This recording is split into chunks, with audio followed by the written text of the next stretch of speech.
Vamos falar de datasheet? E aí, moçada, beleza? Esse vídeo é principalmente para os iniciantes, onde eu encontro o datasheet de válvulas, afinal esse canal é de válvulas, e como interpretar as informações principais desse assunto. Vamos lá. Tem um site que eu gosto muito de um senhor que fez uma verdadeira enciclopédia de datasheets. Você pode encontrar por aqui, frank.pocnet.net. E existem vários espelhos no mundo inteiro. Tem na Alemanha, tem nos Estados Unidos, tem no Brasil, enfim, tem em vários lugares.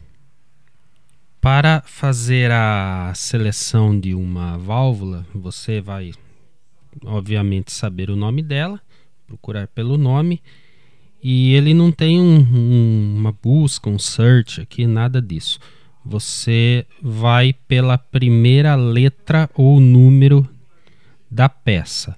Por exemplo, vamos supor que eu queira encontrar a EL34. Então eu começo pela letra E, depois procuro por aqui a segunda letra, segunda, terceira letra. Com certeza está por aqui, pela ordem alfabética. E logo em seguida, Ctrl F no meu navegador e procuro pela busca dele. E temos aqui diversos datasheets da mesma peça, provavelmente fabricantes diferentes, e aqui algumas línguas diferentes, inclusive. Como, por exemplo, francês, alemão. Os outros certamente estão em inglês. Há alguns em português. Eu vou pegar o primeiro como exemplo e já estou com o datasheet aqui. Se eu pegar outro, depois eu pego outro para compararmos. Esse aqui, de qual fabricante? Esse não está o fabricante em cima. Vamos ver lá no fim. É da Philips. Então, em geral, os datasheets têm as seguintes informações: o nome da peça, às vezes uma foto, às vezes um esquemático dela aqui em cima, um resumo do que ela faz, uma referência de informações básicas, pinagem, características de operação, valores limites, limiting values ou absolute maximum values, alguma coisa nesse sentido para os valores, para os limites onde nós não devemos chegar, e as curvas características. Essa parte das curvas eu não vou comentar, porque fizemos já diversos vídeos nesse sentido. Eu vou deixar o link na descrição para alguns deles.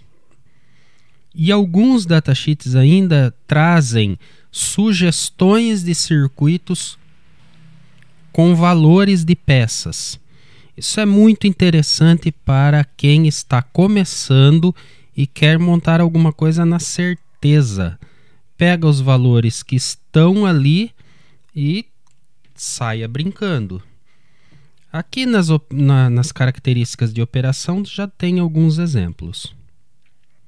Eu vou abrir aqui o próximo datasheet. Vamos ver se é parecido. Ó, da Philips também, só que já parece ser um datasheet mais antigo. Em 3 línguas, isso aqui também é bastante comum. Em 3 línguas: em inglês, em francês e em alemão. A mesma informação. Segue o mesmo, veja que segue o mesmo roteiro.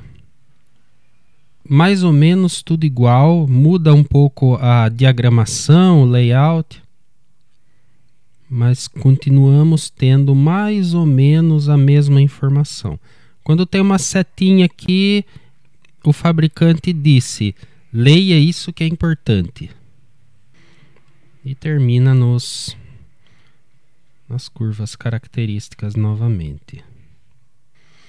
Veja que agora é em francês, mas tranquilo para a leitura, mesmo quem não conhece nada da língua francesa, porque muito se assemelha do português e até do inglês, e a parte técnica é a mesma coisa, a simbologia é a mesma. E veja, aqui já tem um circuito, um exemplo de circuito. Às vezes vem com um dimensional bastante detalhado. Esse aqui já tem uma foto. Esse certamente é um datasheet moderno, né? Já tem uma foto. Veja que o texto já é feito em computador. De qualquer maneira, eu vou pegar o primeiro e vamos ver agora um pouco dos detalhes. Também há datasheets que exageram na simplicidade, não trazem nem as curvas características. Então vejamos aqui. Um certo conhecimento, pelo menos na leitura de textos em inglês, é muito importante para qualquer profissão, principalmente para a eletrônica. Então ele diz que é um pentodo de audiofrequência, de saída. AF é audiofrequência. Na referência rápida, ele fala que a corrente de anodo, quer dizer, a corrente de placa, é de 100 mA. Essa informação é importante. A transcondutância aqui bastante interessante. O que vem a ser, né? Também já teve vídeo falando disso, mas vamos resumir aqui. A transcondutância é a capacidade de manipular uma corrente para uma certa tensão de grade. Aqui ele diz que na média, isso muda conforme o ponto de trabalho, mas na média ele tem uma variação de 12,5 mA na corrente de anodo para cada volt de grade de controle. Isso é a transcondutância. Válvulas de saída, válvulas de potência, têm um valor de transcondutância naturalmente maior do que válvulas de sinal. Outra coisa, outra informação interessante. Essa é o ganho da válvula, fator de amplificação. O ganho dela é 11. Também válvulas de potência têm ganho menor do que válvulas de sinal. Isso já foi discutido também em vídeos anteriores. Se você não entende isso ainda, eu sugiro assistir principalmente a playlist sobre curvas características, onde isso é discutido em mais detalhes. Só que isso aqui também é valor médio. Isso aqui é tudo médio, na verdade. Tudo depende do ponto de trabalho. A saída em classe B é de 100 watts. A questão do aquecimento é um item extremamente importante para as válvulas. Nós temos aqui toda a informação necessária para o filamento. Heating, né? O aquecedor, o aquecimento, calefação. Indireta, isso significa que, olhando aqui embaixo, o filamento não tem ligação nenhuma com o catodo. Um é isolado do outro. Por isso, aquecimento indireto. Por ser indireto, eu posso alimentar tanto com contínua, tanto com alternada como contínua. E aqui também está falando que é aquecimento paralelo. Está dizendo que todas as válvulas do circuito terão os filamentos ligados em paralelo. Ela não foi fabricada para filamentos de ligação em série, como por exemplo as válvulas que começam com P ou com X, por exemplo. E nesse caso, ele indica que o filamento deve ser alimentado com 6,3 volts e vai consumir 1,5 ampere. É uma válvula de respeito. Aliás, válvulas de potência emitem mais calor no filamento. É uma lei. Descendo mais um pouquinho, nós temos as informações físicas. Conforme o fabricante, isso pode estar numa posição diferente porque não existe um padrão de diagramação para os datasheets. Nesse caso, nós temos aqui as dimensões e as conexões. As dimensões, nesse caso, estão em milímetros, poderiam estar em polegadas também. Nesse caso, é normal que material vindo da Europa seja em milímetro e material norte-americano em polegada. Está dizendo aqui que a base é octal, aquela de 8 pinos com o guia, o modelo do soquete, inclusive, mas o importante aqui é a base octal e está informando a posição de todos os eletrodos. Inclusive diz aqui nesse desenho que o pino 6 não está presente. Principalmente nas válvulas octais, é normal o fabricante não colocar o pino que não é usado.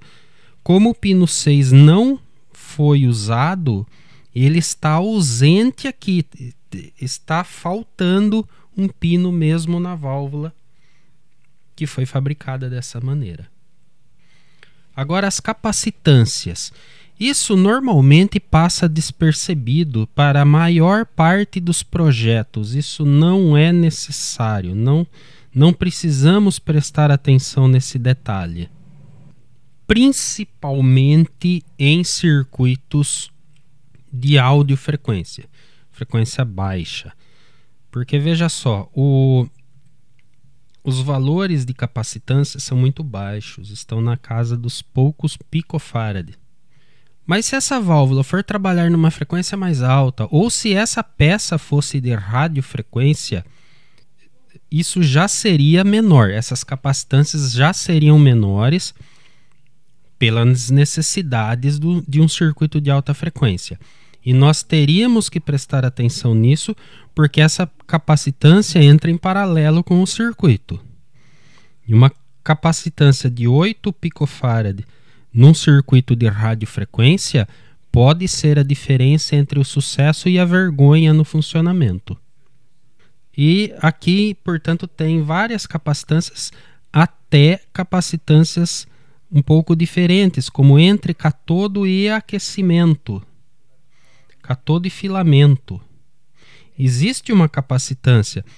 Isso significa que vai existir uma transferência de sinal entre o catodo e o aquecimento, através de um capacitor de 10 picofarad, que na maioria das vezes não vai provocar diferença nenhuma no funcionamento, exceto, como eu já disse, em circuitos de radiofrequência. Agora, nas características operacionais, características de operação, ele mostra 2 ou 3 exemplos de uso, não costuma passar disso, 2 ou 3.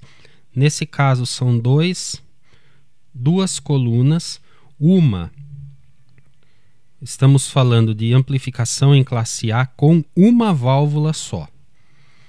Se a tensão de alimentação for de 265 volts, nos dois casos, tensão de anodo nos dois casos, E aí ele muda alguns valores e explica o que vai acontecendo. Por exemplo, na grade de blindagem, se tiver com resistor de 2K ou 0 ohm. Nesse caso, a grade de blindagem está diretamente na alimentação. Tensão na grade supressora, grade 3, 0 volt. Tensão da grade 1, a grade de controle, com 14,5 ou com 13,5, negativo. Isso vai provocar uma corrente de anodo de 70 mA nessas condições e de 100 mA nessas condições. Ainda, nessas condições, a corrente da grade 2, da grade de blindagem, será de 10 mA no primeiro caso e 14,9 no segundo. E aí ele vai discorrendo tudo o que vai acontecendo. Informações mais interessantes, além dos valores de peças, são a transcondutância, que é a capacidade, novamente, a capacidade de converter volts de grade em miliamperes de placa. É um pouco maior no segundo caso. Quer dizer, ela vai manipular mais corrente, até porque a corrente aqui é um pouco menor do que aqui. Então, ela está manipulando mais corrente no segundo caso. Mas o ganho é o mesmo. A resistência interna é um pouco menor no segundo caso. Esse valor é muito interessante, que diz respeito ao transformador de saída. Resistência de carga será de 3 kΩ no primeiro caso, 2 kΩ no segundo. A tensão de sinal na grade de controle, a potência de saída em cada um dos dois casos, a distorção total. Esses são os valores mais interessantes de se retirar daqui. Dependendo do datasheet, também vai aparecer classe B, depois push-pull, classe A, classe AB. Nesse caso, nós temos classe B, 2 peças em push-pull. Se eu usar 1000 ohms no resistor de grade 2, se eu usar 470 ohms no resistor de grade 2. Tensão da grade 1, qual deve ser o valor para trabalhar em classe B? A tensão é fortemente negativa. E aí tudo que nós precisamos. A resistência entre anodos, a resistência de carga entre anodos para mandar fabricar o transformador. São esses valores. Se eu escolher, eu escolho o que eu desejo aqui. Cada situação dessa de coluna me dá uma potência de saída, me dá uma distorção, valor da corrente, da grade 2, da placa, a tensão que devo colocar no anodo, a tensão de alimentação, qual deve ser o valor da tensão de alimentação para que isso aconteça. Está tudo definido aqui. Dá para sair um projeto de um amplificador push-pull classe B só com esses valores que são certeiros. Nesse caso, usando um resistor só para as grades das duas válvulas, o que vai acontecer está aqui. Exatamente as mesmas informações. Por exemplo, digamos que eu vá assumir essa coluna aqui. Para essa coluna, o que eu tenho? Resistor da grade 2, 750 ohms, o valor já está aí. Na grade 1, eu tenho que pôr menos 36 volts de polarização. Na grade 3, 0 volt, ligado ao catodo. Tensão da grade 1, eu tenho que variar em 25,8 volts RMS para que tenha a capacidade total aqui, inclusive de potência. A resistência de carga ou o transformador de saída tem que ter 5 kΩ de anodo a anodo. Isso o fabricante de transformador sabe. A tensão de anodo vai ser de 475 volts. A tensão da fonte vai ser de 475 volts. No anodo vai ter 450, considerando já essa resistência de carga. A segunda grade terá 375 volts. A corrente de anodo será de 102 mA, 2 vezes 102, isso significa as duas válvulas, né? Cada uma com 102 mA. Esse valor é importante para saber o que eu tenho que oferecer na fonte.